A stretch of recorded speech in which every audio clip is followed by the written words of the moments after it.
السلام علیکم ورحمۃ اللہ وبرکاتہ۔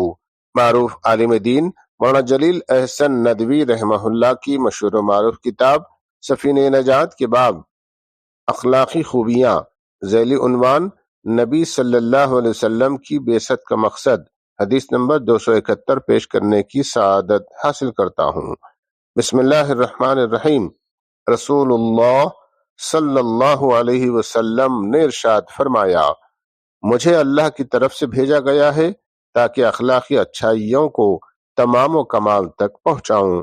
اس حدیث مبارکہ کو روایت کیا ہے موطا امام مالک رحمہ اللہ نے۔ مولانا جلیل احسن ندوی رحمہ اللہ اس حدیث مبارکہ کی تشریح کرتے ہوئے لکھتے ہیں، آپ صلی اللہ علیہ وسلم کی نبوت کا مقصد یہ ہے کہ لوگوں کے اخلاق و معاملات کو درست کریں، ان کے اندر سے برے اخلاق کی جڑیں اکھاڑیں اور ان کی جگہ بہتر اخلاق پیدا کریں۔ یہی تزکیہ آپ صلی اللہ علیہ وسلم کی بعثت کا مقصود ہے۔ حضور اکرم صلی اللہ علیہ وسلم نے خدا کی رہنمائی میں تمام اچھے اخلاق کی فہرست مرتب کی اور پوری زندگی کے تمام گوشوں تک پھیلایا اور نافذ کیا، اور مسلم معاشرے کو ہر حال میں ان سے چمٹے رہنے کی ہدایت دی۔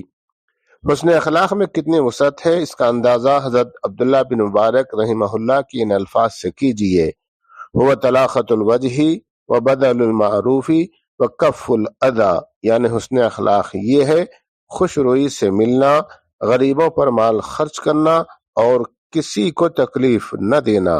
دیکھیے حسن اخلاق کا دائرہ کتنا وسیع ہے۔ مزید وسعتوں کا اندازہ اگلے اور پچھلے عنوانات سے کیجئے۔ وآخر دعوانا ان الحمد للہ رب العالمین۔